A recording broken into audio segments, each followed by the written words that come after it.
la reine a été héliportée à Wood Farm, un cottage de 5 chambres sur le domaine de Sandringham, dimanche.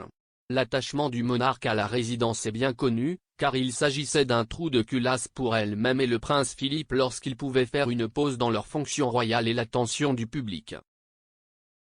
De plus, feu le duc d'Édimbourg a fait de ce chalet sa résidence principale après avoir pris sa retraite de ses fonctions royales à l'été 2017.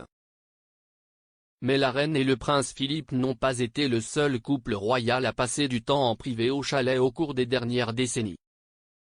Au lieu de cela, a noté le commentateur royal Richard Kay, les jeunes membres du cabinet ont également visité le chalet au fil des ans.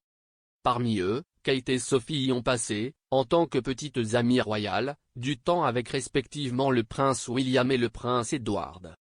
Expliquant que la nature privée du cottage en a fait un lieu privilégié par la famille royale au fil des décennies, M. Kay a écrit dans le Daily Mail, malgré toute sa simplicité, Wood Farm a toujours été une destination préférée pour chaque génération royale.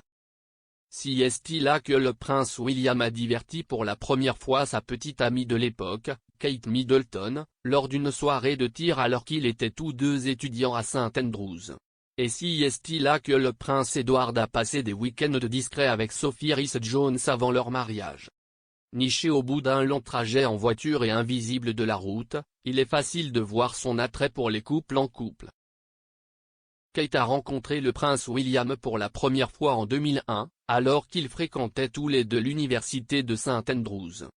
Le couple a commencé à se fréquenter quelques mois plus tard et, après une courte rupture, ils se sont mariés en avril 2011.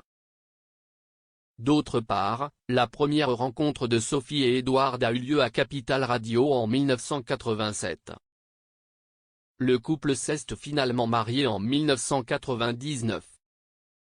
Ils sont devenus des membres de la famille royale travaillant à plein temps quelques années plus tard après que le prince Edward a renoncé à sa carrière de producteur de télévision et que la comtesse a abandonné le domaine des relations publiques. M. Kay a également noté que Wood Farm était un refuge pour d'autres membres de la famille royale, dont Sarah Ferguson. Il a écrit, en tant que célibataire, le prince Charles a utilisé Wood Farm pour divertir des amis, des filles et organiser des soirées de tir.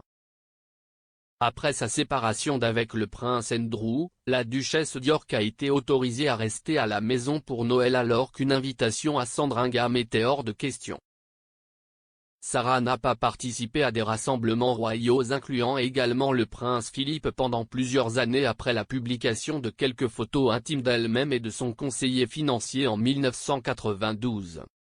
À Wood Farm, il est largement rapporté que la reine mène une vie plus normale, avec moins de règles royales et un protocole moins strict en place. À Wood Farm, le monarque aurait repris la cuisine et aurait été vu en train de faire la vaisselle dans le passé.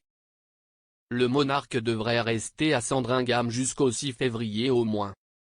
La date marque le début de sa 70e année sur le trône. Cependant, cette date n'est normalement pas célébrée par le souverain, car si est aussi l'anniversaire de la mort du roi George VI.